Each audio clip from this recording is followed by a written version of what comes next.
Hello friend, আজ আমরা দশম শ্রেণীর গণিতের 5 নম্বর অধ্যায়ের অনুশীলনী 5.2 এর 3 নম্বর প্রশ্নের ডাক 2 আমরা সমাধান করব। ডাক 2 দেখা যার আসলে আমরা প্রশ্ন হয়েছে নিম্নে দেওয়া সমান্তর পদ্ধতিতে বাক্সের পদগুলো নির্ণয় করো। এই ডাকটা সমান্তর পদ্ধতিতে আছে আর বাক্সের পদগুলো নির্ণয় করো মানে বাক্সর যেখানে আছে সেই জায়গাতে তো ভ্যালু নাই, সংখ্যা নাই, ও সংখ্যাটা আমরা বার করতাম, এখানেও সংখ্যাটা বার করতাম। তো আমরা কিভাবে করব? আমরা সলিউশন দিয়া যেটা দেওয়া আছে ওগুলো লিখে লইমু। A1 A2, এটা A2 ভ্যালু, A2 ভ্যালু হইল 13, A4 ভ্যালু হইল গিয়া 3। আমরা যদি প্রগতির সূত্র লাগাই, প্রগতির সূত্র যেমন A2 সমান হইল গিয়া 13 আছে, 13 লিখে নিলাম আমরা। A2 জায়গাতে আমরা লিখতে পারবো A plus D, A plus D সমান 13, এটা আমরা সমীকরণ 1 ধরিলাম। এরপরে এবং পরে হইল গিয়ে আমরা কিতা দেওয়া আছে A4, A4 সমান লেখা যার 3। A4 ডে আমরা যদি ভাঙ্গি প্রগতির সূত্র অনুসারে তো কিতা হইব A প্লাস 23 ডি সমান হইল 3, আর এটা আমরা সমীকরণ ধরে লইমু 2। এখন আমরা কিতা করমু, সমীকরণ 1 থেকে 2 মাইনাস করে লইমু, আমরা সাবট্রাকশন মেথডে করে লইমু। 1 থেকে 2 মাইনাস আমরা করমু তার লাগে কারণ এখানো চলক হইল কি এ আর ডি, 2 নং সমীকরণ চলক এ আর ডি। তো দেখা যার প্রথম সমীকরণের ফার্স্ট টার্মর মানে এর সহগ 1, দ্বিতীয় সমীকরণের ফার্স্ট টার্ম এর সহগ 1, দুটার সহগ সমানতার লাগে আমরা এক থেকে আরেক মাইনাস করলে আমরা সমাধান পাইমু। যদি দুটার সহগ সমান হইত না তাইলে আমরা যে প্রতিস্থাপন পদ্ধতি বা অপনয়ন পদ্ধতি বা বজ্রগুণন পদ্ধতি দিয়া সমাধান করতে লাগলো অনেক, কারণ দুইটা চলক আছে আর জোড়া সমীকরণ মানে দুইটা সমীকরণও আর চলকও দুইটা, যদি সহগর অমিল থাকতো তে আমরা হতা পদ্ধতি অনুসারে আমরা সমাধান করলাম। মানে যেহেতু সহগ দুটা সমীকরণের ফার্স্ট টার্মর সহগ সমান, আমরা সাবট্রাকশন দিয়া সমাধান করলে হইব। অতএব সমীকরণ 1 মাইনাস সমীকরণ 2, 1 হইল কি A প্লাস ডি সমান হইল কি 13, দ্যাট ইমপ্লাইজ সমীকরণ 2 হইল কি A প্লাস 23 ডি সমান হইল গিয়ে 3। তো আমরা কিতা করমু 2 নং সমীকরণকে মাইনাস করি না নি, 2 নংকে নিচে লেখছি আমরা, তে তার সাইন মাইনাস হইব, প্লাস থাকলে মাইনাস, প্লাস আছে মাইনাস, এখানেও প্লাস আছে মাইনাস।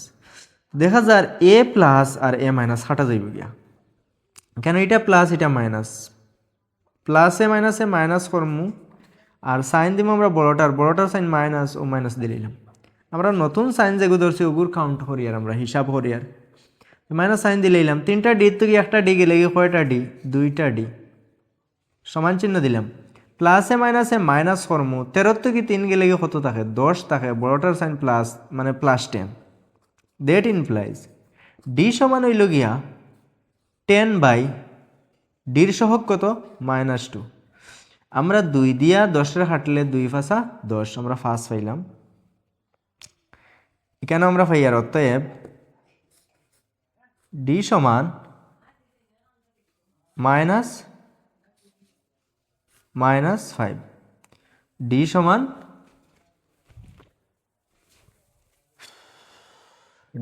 আমরা -5, কারণ সাইন নিচে সাইন মাইনাস আছে আর উপরে প্লাস আছে, মানে প্লাসে মাইনাসে মাইনাস, নিচেও সাইন উপরে যাইতে পারে আর উপরে আমরা 5 বাঁচিছে ও 5 ওগুলো লিখলাম, কিন্তু সাইন কি হইব মাইনাস হইব, কারণ উপরে তো প্লাস না নিচে মাইনাস, প্লাসে মাইনাসে মাইনাস। তো ডির ভ্যালু -5 হয়ে গেল। আমরা এখন বার করতাম সমীকরণ 1 অথবা 2 থেকে আমরা এর মান পাইমু, তো ডির মান দেওয়া আছে। অতএব আমরা সমীকরণ 1 লিখিলাই। সমীকরণ 1-এ কিতা কইছে a plus D equal 13, a plus D equal to 13। এর ভ্যালু বাইর করতাম আমরা, প্লাস ডির ভ্যালু হইল কত -5।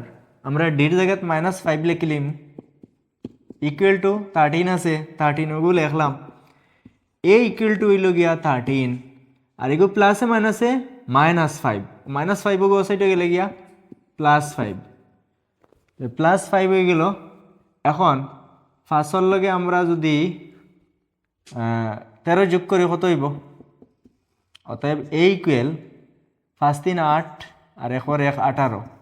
অতএব এর ভ্যালু আমরা পাইলাম কত 18। এ ফাইলিছি, ডি ফাইলিছি। এখন আমরা বক্স ডটার মান বার করতে পারবো। প্রথম বক্সের মান তো আই গেছে অলরেডি, এর মান প্রথম বক্স কার মান, এর মান আই গেছে। এখন এগু কত নম্বর পড়ে? 1 নম্বর, 2 নম্বর, 3 নম্বর পড়ে। অতএব a3 ইকুয়াল হইল কি a প্লাস 2 ডি।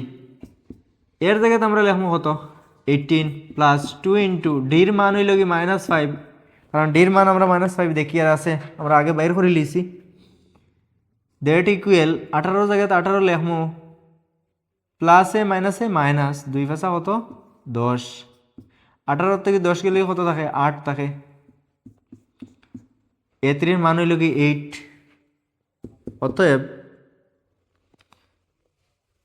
অতএব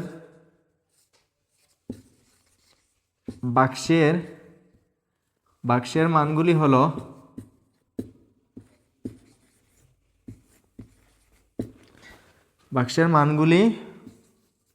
ক্রমে প্রথম যেটা এটা কত, প্রথম এর মান 18, প্রথম বাক্সের মান 18।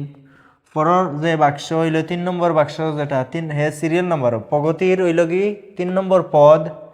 আর আমরা লাস্টের বাক্স মান কতবার হয়েছে 8 বার হয়েছে, 8।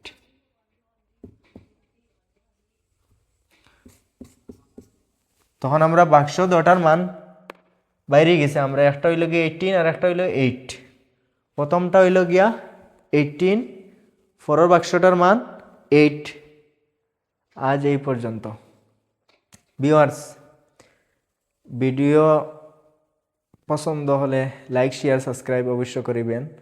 একটা লাইক এবং একটা সাবস্ক্রাইবে আমাদেরকে অনেক মোটিভেট করে পরবর্তী ভিডিও নিয়ে আসার জন্য। ধন্যবাদ।